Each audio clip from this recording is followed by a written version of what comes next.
Hi friends, బాగున్నారా? తీసుకునేటప్పుడు ఏదైనా పెద్దదే తీసుకోవాలి అని అంటామా? ఎందుకంటున్నా అంటే బయలు చూసారా ఎలా ఉందో? ఇల్లంతా సామానే.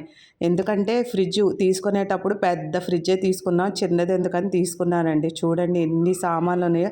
ఇప్పుడు ఈ ఫ్రిడ్జ్ని నెలకొకసారి నీట్గా క్లీన్ చేస్తాను. క్లీన్ చేసే ముందు హాఫ్ అన్ అవర్ ముందు ఫ్రిడ్జ్ని ఆపేస్తానండి.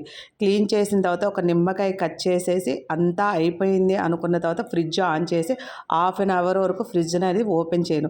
క్లీన్ చేసేటప్పుడు వెనిగరు, లెమను పిండేసి ఆ వాటర్తో క్లీన్ చేస్తాను.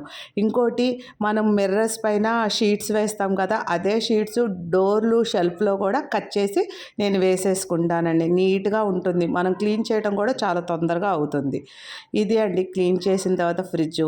ఎంత క్లీన్ చేసినా మళ్ళీ నెలకొచ్చేసరికి మా ఇంట్లో వాళ్ళు ఎక్కడి పెట్టేసి షెల్ఫ్లన్నీ ఫుల్ చేసేస్తారు. మరొక మంచి వీడియోతో మళ్ళీ కలుస్తారు. Bye bye.